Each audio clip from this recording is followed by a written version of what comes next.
भारत की गुरु परंपरा पुरातन समय से ही सर्वश्रेष्ठ रही है और कहीं ना कहीं इसी के चलते कहा गया है, गुरु गोविंद दोऊ खड़े काके लागू पाए और बलिहारी गुरु आपने गोविंदियो बताए।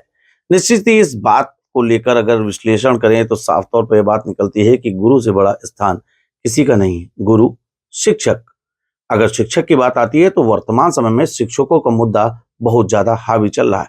लगातार योगी सरकार ने जिस प्रकार से फरमान जारी किए हैं कि सरकारी शिक्षकों की ऑनलाइन अटेंडेंस होनी है, इसको लेकर जमकर विरोध चल रहा है। तमाम शिक्षक संघ और सरकार अब कहीं ना कहीं आमने सामने आ गए हैं।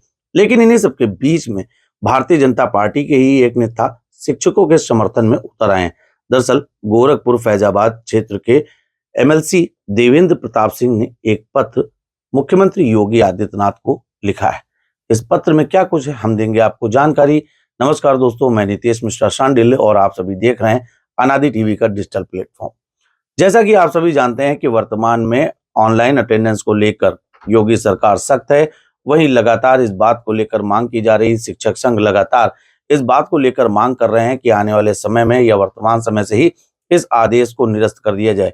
इन्हीं सबके बीच में भारतीय जनता पार्टी के नेता का जिस प्रकार से लेटर सोशल मीडिया पर वायरल हुआ है और इस लेटर में साफ तौर पर उन्होंने तमाम नौकरशाहों और अफसरशाहों पर बड़े आरोप लगाते हुए यह बात कही है कि कोरोना जैसे समय में 1621 शिक्षक काल के ग्रास में समा गए थे।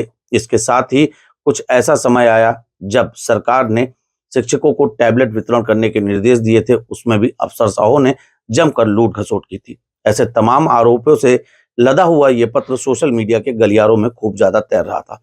लेकिन इन सबके बीच में अब देवेंद्र प्रताप सिंह जो भाजपा नेता हैं, उनका बयान भी सामने आया।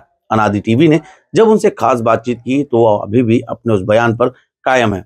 क्या कुछ कह रहे हैं भाजपा के नेता देवेंद्र प्रताप सिंह, आइए डालते हैं इस पर एक नजर। देखिए, पूरे प्रदेश में डिजिटल अटेंडेंस किसी विभाग में लागू नहीं किया गया। प्राथमिक शिक्षकों का परिवार प्रदेश का सबसे बड़ा परिवार है। इसका योगदान राज्य के संचालन में बहुत ही महत्वपूर्ण स्थान रखता है। एक प्राथमिक शिक्षक वोटर लिस्ट बनवाता है, बीएलओ की ड्यूटी देता है, पीठासीन अधिकारी के दायित्व का निर्वहन करता है और समस्त निर्वाचन के दायित्वों को पूरा करता है। उसके खिलाफ उसे अपमानित करने के लिए अधिकारियों ने ये अव्यवहारिक निर्णय लिया है। कोई नीति और नियम जब बने तो समरूपता होनी चाहिए, सबके लिए लागू होना चाहिए। प्रदेश में किसी अन्य विभाग के लिए डिजिटल अटेंडेंस नहीं लागू किया गया। अभी डीजी बेसिक के कार्यालय में जांच हुई, 85 कर्मचारी अनुपस्थित पाए गए। उन्होंने अपने ऑफिस का तो डिजिटल अटेंडेंस नहीं किया।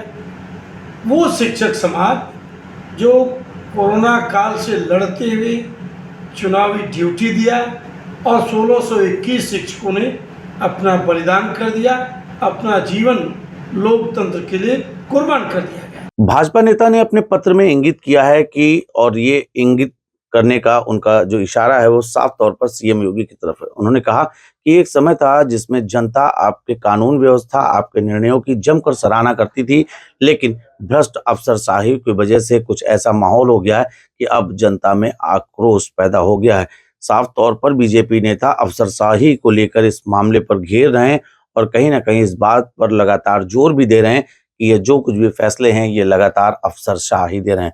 वर्तमान समय में अगर बात करें तो शिक्षक संघ के नेताओं और शिक्षा के तमाम बड़े अधिकारियों की, उच्च अधिकारियों की इनसे बैठक की बातें भी सामने आ रही। हाल फिलहाल इसका क्या कुछ परिणाम आएगा ये तो समय बताएगा। बहरहाल नेताजी आगे क्या कुछ कह रहे हैं, आइए सुनते हैं। उनके योगदान को, उनके बलिदान को बुलाया जाना उचित नहीं है और ये निर्णय निरस्त होना चाहिए। ये निर्णय अव्यवहारिक निर्णय अधिकारियों ने सरकार के खिलाफ एक साजिश के तहत लिया है ताकि सरकार के खिलाफ लोगों में गुस्सा बढ़े। इसे रोकना होगा।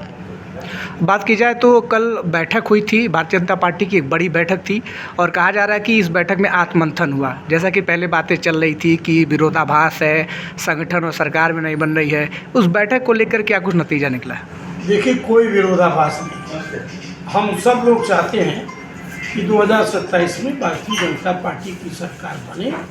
इसके लिए हमने सुझाव दिए हैं। बहुत ही महत्वपूर्ण सुझाव है, 3 सुझाव है कि जितने भी ये डिजिटल अटेंडेंस है, ये निर्णय सरकार वापस ले।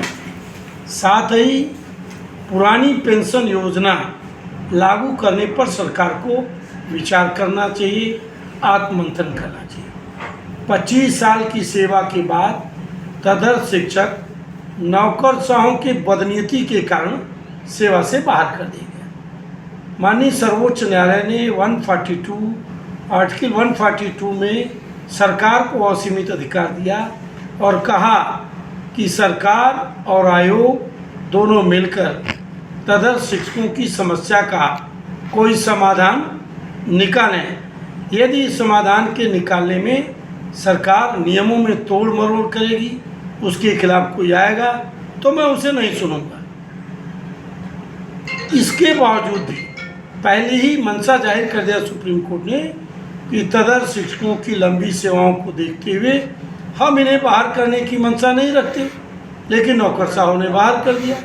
हमारी अपील है, आदरणीय मुख्यमंत्री जी कैबिनेट की बैठक बुलावें, इस पर पुनर्विचार करें और सभी रिक्त पदों पर तदर्थ शिक्षकों को आमंत्रित करें। ये हमारा सुझाव है। धन्यवाद। भाजपा नेता का तो यहाँ तक भी कहना है कि पल्स पोलियो जैसे अभियान में शिक्षकों को प्रताड़ित किया गया था। इसके साथ ही उनका ये भी कहना है कि जब किसी अन्य विभाग में ऑनलाइन अटेंडेंस जैसा कोई प्राविधान विद्यमान नहीं है तो सिर्फ शिक्षकों के साथ इस प्रकार की व्यवस्था को लागू क्यों किया जा रहा है। इसके साथ ही उन्होंने रिक्त पद पर भर्तियों की बात भी कहकर कहीं ना कहीं सीएम योगी के सामने एक बड़ा सवालिया निशान भी लगा दिया है। ऐसे में सरकार को यह सोचना पड़ जाएगा कि जो मांग अभी तक शिक्षक संघ के नेता कर रहे थे, अब वही मांग उनकी पार्टी के तमाम नेता करने लगे। देखने वाली बात यह होगी कि सीएम योगी इस फैसले पर कितना अमल करती है या शिक्षकों का दबाव काम आता है, ये देखने वाली बात होगी। धन्यवाद।